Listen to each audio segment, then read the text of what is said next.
Hello guys, this is Priyansh Gautam. कैसे हो आप सब? आई होप आप सभी अच्छे होंगे, बढ़िया होंगे, मज़े कर रहे होंगे।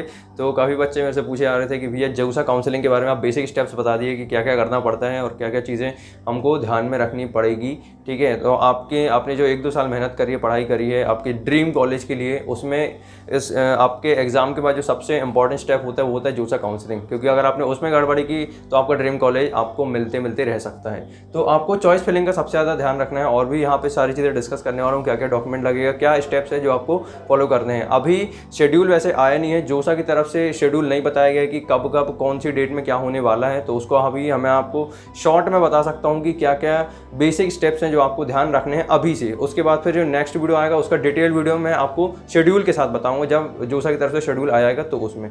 ग्रेट, अभी हम बात करते हैं कि बेसिकली आपको क्या क्या चीज़ों का ध्यान रखना है। सबसे पहले हम बात करते हैं पार्टिसिपेट, कौन कौन बच्चे जोसा काउंसलिंग में पार्टिसिपेट करते हैं। ये बहुत लोगों को कन्फ्यूजन है।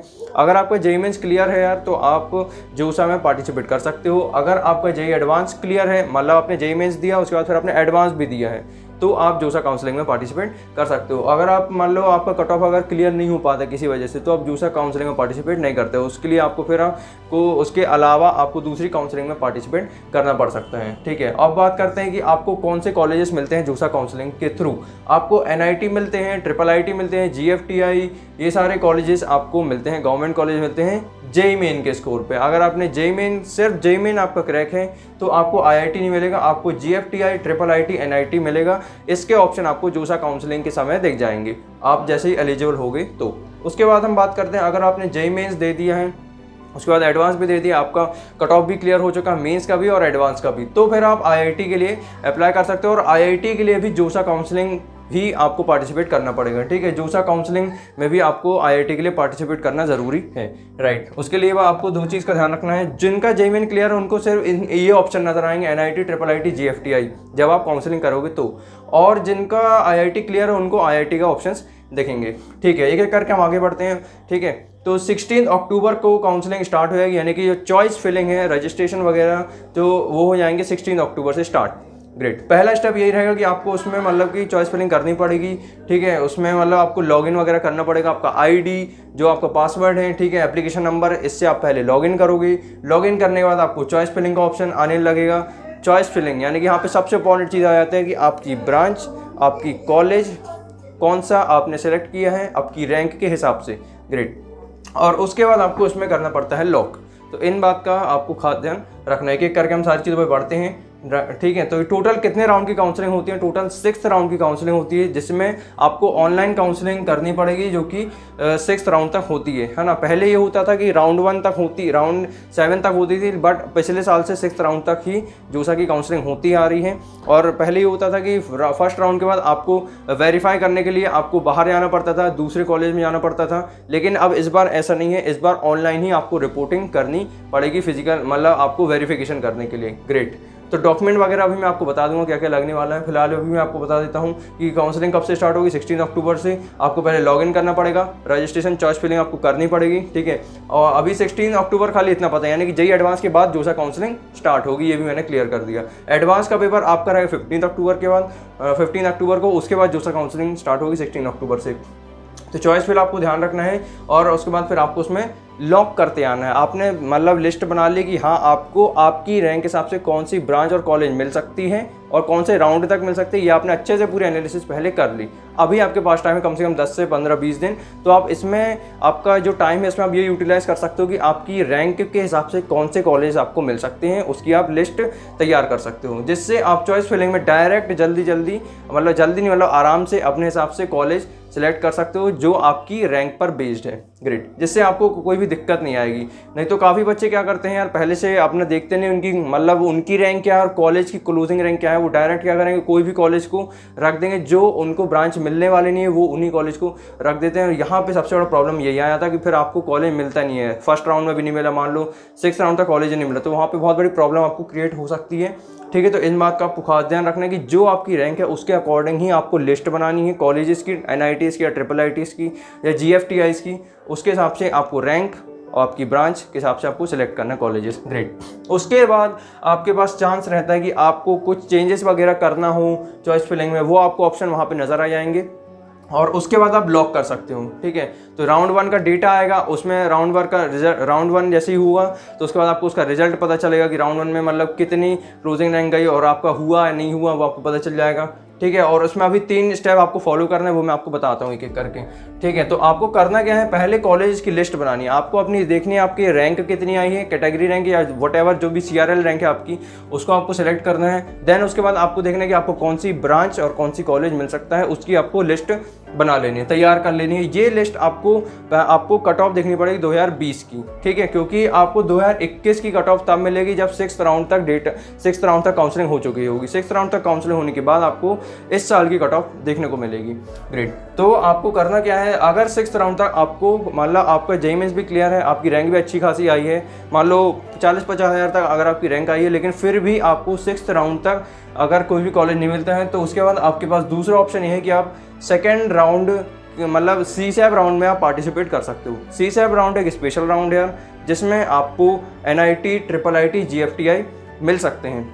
होता क्या है यार कि ये CSAB राउंड इसलिए कंडक्ट होता है क्योंकि जोसा यानी कि ये जितने भी कॉलेज होते हैं NIT, IIIT, GFTI, इनमें जो सीट्स बच जाती हैं, वैकेंट सीट्स जो रह जाती हैं, मान लो 100 सीट्स हैं, 100 सीट्स में से आपकी 80 सीट्स ये जोसा के थ्रू चली गई, 20 सीट्स खाली रह गई। तो ये जो मतलब जो गवर्नमेंट होती है वो सीट्स खाली नहीं छोड़ती किसी भी NIT, IIIT में, तो वो 20 सीट्स किसी भी हालत में भरी आएंगी। तो वो कैसे भरेंगे, वो इसके थ्रू भरेंगे, है ना। CSAB का स्पेशल राउंड होगा, स्पॉट राउंड होगा, 2 राउंड तक इसकी भी काउंसलिंग होती है, तो आप इसके थ्रू भी आपको कॉलेज मिल सकते हैं NIT, IIIT, GFTI। CSAB में आपको IIT नहीं मिलता, CSAB में सिर्फ आपको NIT, IIIT, GFTI मिल सकता है, वो भी इनकी सीट बच जाती हैं। तो क्लियर। तो उसके बाद मैं आपको बताता हूँ, यहाँ पे आपको 3 चीज़ का ध्यान रखना है। राउंड 1 में जब आप काउंसलिंग यानी चॉइस फिल जब आप करोगे तो उसमें आपको एक चीज़ का ध्यान रखना है, आपको ये तीनों ऑप्शन में से किसी एक सही ऑप्शन को टिक करना पड़ेगा, है ना। फ्रीज का मतलब क्या होता है, टोटल 3 ऑप्शन होते हैं।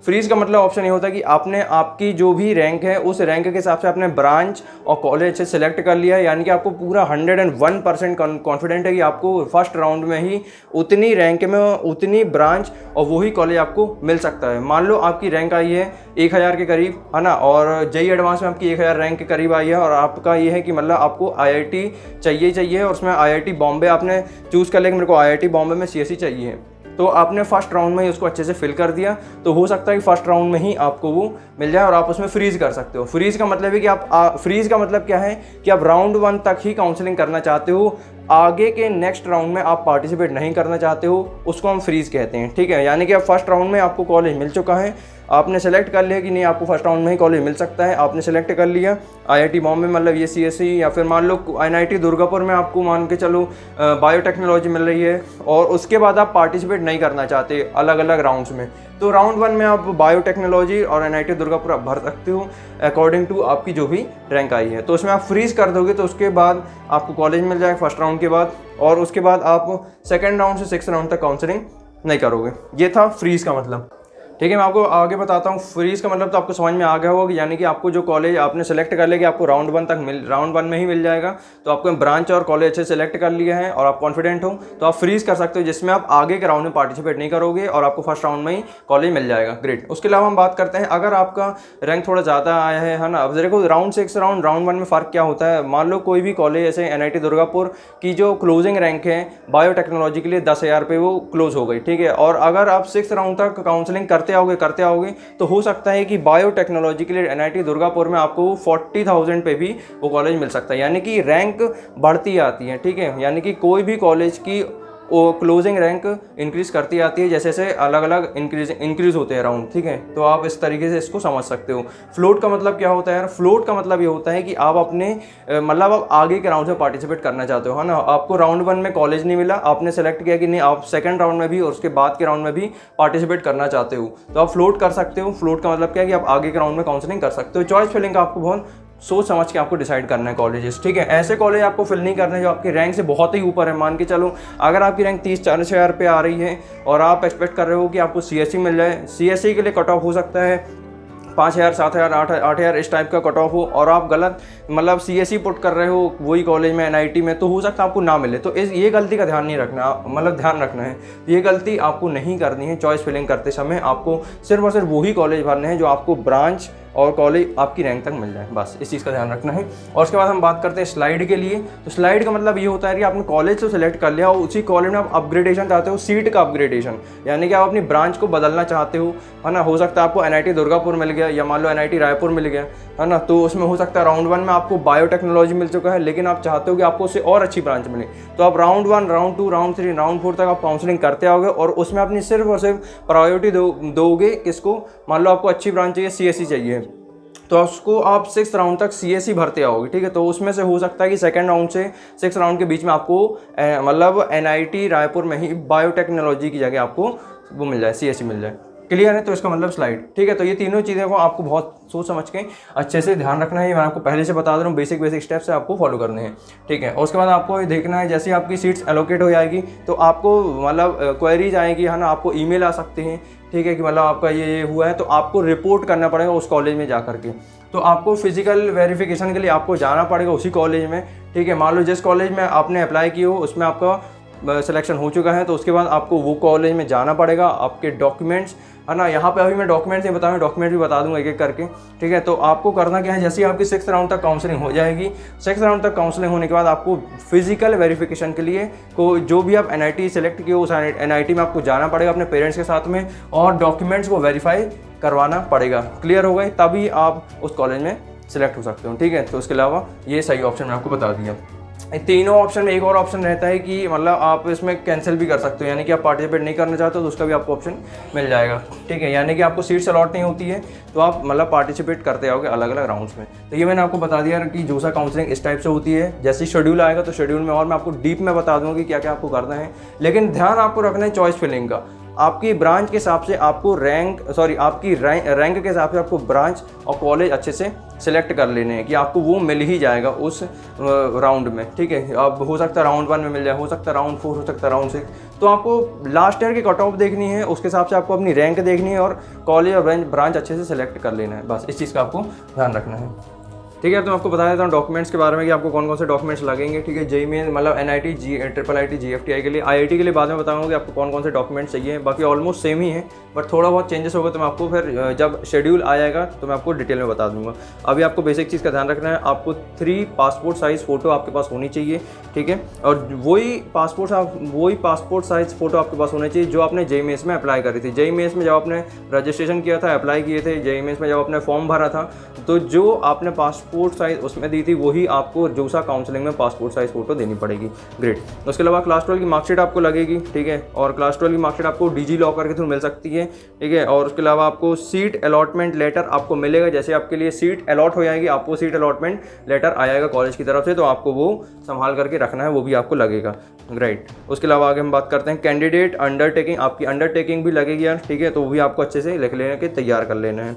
और फी पेमेंट प्रूफ आपके पास होना चाहिए, राइट। और उसके अलावा हम बात करते हैं एडमिट कार्ड आपके पास होने चाहिए, ठीक है। और एडमिट कार्ड JEE मेंस का, मतलब JEE मेंस की बात करिए, एडमिट कार्ड आपका JEE मेंस का होना चाहिए, JEE मेंस का आपका स्कोर कार्ड होना चाहिए, राइट। और उसके अलावा आपकी क्लास 10 की मार्कशीट, आपकी कैटेगरी सर्टिफिकेट, आपकी मेडिकल सर्टिफिकेट, कैटेगरी सर्टिफिकेट मतलब ST SC OBC EWS जो भी आपका सब कैटेगरी सर्टिफिकेट है वो भी आपको लगेगा।